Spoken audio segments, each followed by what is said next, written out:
నామానికి మహిమ కలుగునుగాక. మరొకసారి ఈ దినం మీ మధ్యకు రావడానికి, మీతో మాట్లాడడానికి, దేవుని వాక్యాన్ని మీతో పంచుకోవడానికి దేవుడు చూపిన మహాకృప కొరకై దేవుని స్తుతిస్తూ ఉన్నాను. ఈ సమయంలో మనం ఒక మాటను జ్ఞాపకం చేసుకుందాం. ఈ రోజున చాలా సందర్భంలో, చాలా పరిస్థితుల్లో మనుషులకు ఎన్నో కోరికలు ఉన్నాయి. వాటన్నిటి విషయంలో మనిషి ఆ కోరికలను తీర్చుకోవటం కోసం సకల ప్రయత్నాలు ఆ మనిషి చేస్తూ ఉంటాడు.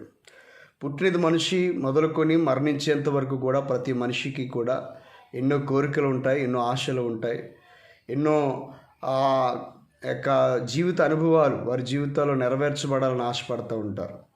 అయితే మనుష్యులు అనుకున్నవేవి కూడా జరగవు. దేవుడు ఏదైతే అనుకుంటాడో అది మాత్రమే జరుగుతుంది. సహజంగా మనిషి కష్టే ఫలి అంటారు, కానీ కష్టపడితే ఫలితం ఖచ్చితంగా వస్తుందంటే వాస్తవమే. కానీ మనిషి అనుకున్నవన్నీ కూడా జరగటం మాత్రం అసాధ్యం. 1-2 జరగచ్చు, అన్నీ మాత్రం జరగవు. అలా జరిగితే కనుక ఎప్పుడో మనిషి దేవుడికి దూరం అయిపోయేవాడు. కనుక దేవుని యొక్క సన్నిధిలో ఈరోజు నేను చెప్తున్న విషయం ఏంటంటే, మనిషి అనుకునే ఆలోచన సఫలం కావాలి అంటే, అతడు వెళ్ళేటువంటి మార్గం సఫలం కావాలి అంటే, అతని కోరిక తీర్చబడాలి అంటే ఖచ్చితంగా దేవుని యొక్క సహాయం ఆ మనిషికి అవసరమై ఉంటుంది. అదే రీతిగా ఈ రోజున ఒక మాటను మీ మధ్య తెలియచేయాలని కోరుతూ ఉన్నాను. సహజంగా హైందువులు అయితే పూజ అంటారు, అంటే వారి అవసరాలు దేవుని దగ్గరికి వెళ్ళి చెప్పేటప్పుడు పూజ అంటారు. అదే ముస్లిమ్స్ అయితే నమాజ్ అంటారు, అంటే వాళ్ళ అవసరాలను అల్లాహ్కు చెప్పడానికి నమాజ్ రూపంలో వారు దేవుని సంధిస్తారు. బైబిల్ దగ్గరికి వచ్చినట్లయితే క్రైస్తవులు వారి కోరికలను దేవునికి చెప్పడం దగ్గరకు వచ్చినప్పుడు ప్రార్థన అనే అంశాన్ని వాడుతారు. ప్రార్థన అనే మాటకు అర్థం ఏంటంటే దేవునితో మాట్లాడటం అని అర్థం. కాబట్టి దేవునితో మాట్లాడేటువంటి పద్ధతినే ప్రార్థన అంటాం.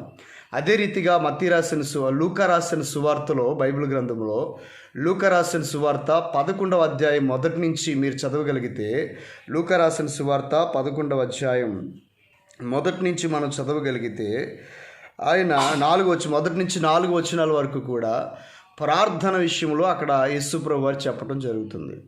అక్కడ యేసుప్రభు శిష్యులలో ఒక శిష్యుడు అంటాడు, అయ్యా మాకు ప్రార్థన చేయటం నేర్పించండి అంటాడు. ఈ రోజున ఏ పని ఎలా చేయాలి అనేది గురువులను మనం అడుగుతూ ఉంటాం. ఒక వర్కర్ ఉంటే ఆ వర్కరు, అయ్యా నేను ఏ పని చేయాలి, ఎలా చేయాలి అనేటువంటి ఆ విద్య ఆ గురువు దగ్గర నుండి నేర్చుకుంటూ ఉంటాడు. కానీ ఇక్కడ శిష్యులు ఏమడుగుతున్నారంటే, ప్రార్థన ఎలా చేయాలి అనే విషయాన్ని యేసు ప్రభువుని అడుగుతున్నారు. ఎందుకనంటే ఈ ప్రపంచంలో ప్రతి జీవరాశి యొక్క ఆకలిని తీర్చేది దేవుడే. ఆకాశంలో పక్షులకి ఆహారం ఎక్కడిది, అడవిలో ఉన్నటువంటి జంతువులకి ఆహారం ఎక్కడిది. బైబిల్ గ్రంథంలో రాయబడింది, మేకలకును గొర్రెలకును పశువులకును అరణ్యములలో గడ్డిని దేవుడు మొలిపిస్తున్నాడు అని వ్రాయబడింది. అలాగే అరణ్యములో ఉన్నటువంటి జంతువులకు ఆహారాన్ని సిద్ధపరిచేది కూడా దేవుడేనని, అలాగే సముద్రములో ఉన్నటువంటి జంతువులకు కూడా ఆహారాన్ని సిద్ధపరిచేది దేవుడేనని, మరి సమస్తాన్ని పరిపాలన చేస్తున్నటువంటి దేవుడు మనుష్యుల అవసరాలు తీర్చాడా? ఖచ్చితంగా తీరుస్తాడు. గనుకనే ప్రతి మనిషి కూడా దేవుణ్ణి సంధించడానికి ఉపయోగించవలసినటువంటి ఏకైక అస్త్రం ఏంటంటే, దేవుని సన్నిధిలో కూర్చొని మనం అడగటమే ప్రార్థన. అంత శక్తివంతమైంది ప్రార్థన. అందుకనే యేసుప్రభు శిష్యుల్లో ఉన్నటువంటి ఒక శిష్యుడు అంటాడు, అయ్యా మాకు ప్రార్థన చేయటం నేర్పించండి అంటాడు. ప్రార్థన మాకు నేర్పించండి అంటాడు. ప్రార్థనలో అంత శక్తి ఉందన్నమాట. ప్రార్థనలో అంత పవర్ ఉంది. ప్రార్థనలో అంత విడుదల ఉందన్నమాట. కొన్ని సందర్భాల్లో మన జీవితంలో ఏదైనా కష్టం వచ్చినప్పుడు, బాధ వచ్చినప్పుడు, మనం ఆ బాధ, మన గుండెల్లో ఉన్నటువంటి వేదనను ఇతరులకి మనం చెప్పినప్పుడు ఆ వేదన పోతుంది బయటికి. ఎప్పుడైనా చూడండి, సహజంగా భార్యాభర్తల మధ్య తరచూ గొడవలు వస్తూ ఉంటాయి. అది అందరికీ తెలిసిన సంగతే.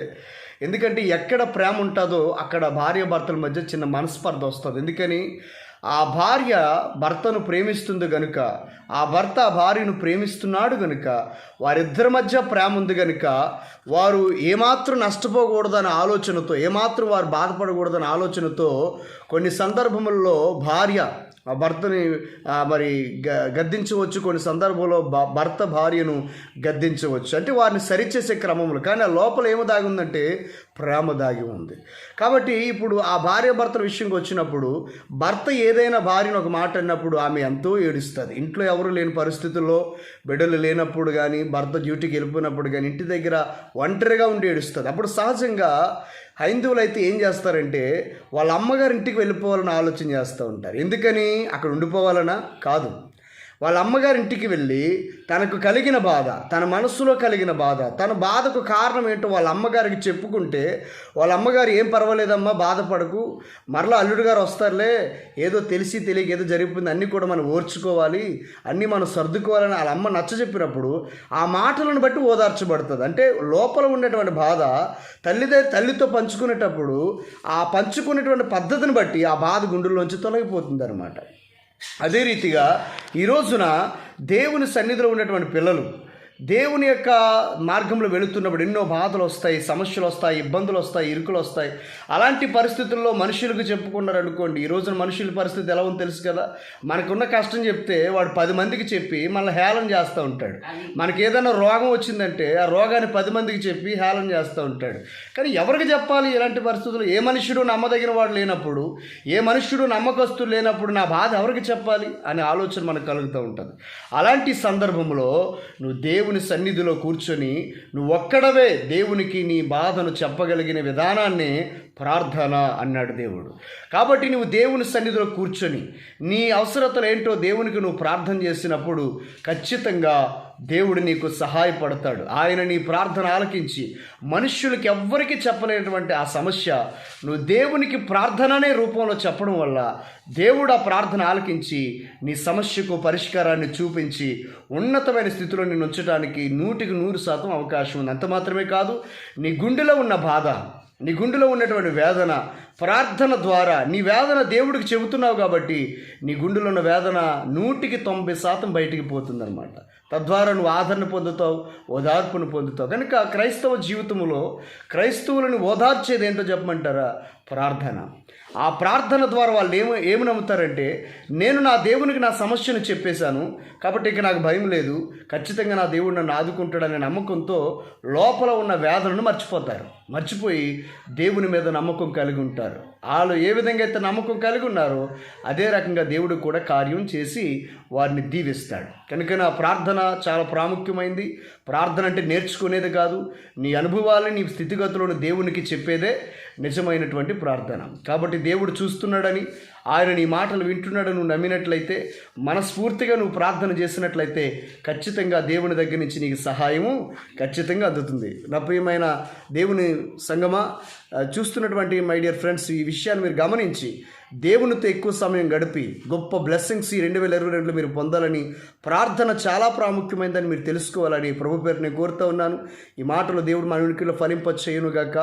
దయచేసి ఈ వర్తమానం మీకు నచ్చితే కనుక, యూట్యూబ్లో వీడియో చూస్తున్న మీరు ఈ వర్తమానం నచ్చితే దీన్ని మీరు లైక్ చేసి మీ కామెంట్ నాకు తెలియచేయండి.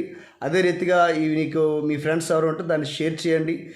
దేవుని యొక్క మహిమార్థం ఈ కార్యం జరిగించడానికి కృప దేవుడు మనకు చూపునుగాక. ఆమెన్. చిన్న ప్రార్థన చేద్దాం. పరిశుద్ధుడా, ఘనమైన తండ్రి, ఈ మాటల ద్వారా నీ బిడ్డలు దీవించబడినట్లుగా కృప అనుగ్రహించుమని, నీ సన్నిధిని ప్రసన్నత మాకు తోడుగా ఉంచి ప్రార్థన ఆత్మతో మమ్మల్ని నింపమని యేసు నామములో ప్రార్థిస్తున్నాము తండ్రి.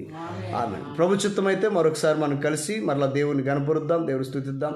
దేవుడు మిమ్మల్ని అందరినీ కూడా దీవించుగాక. Amen. God bless you for all.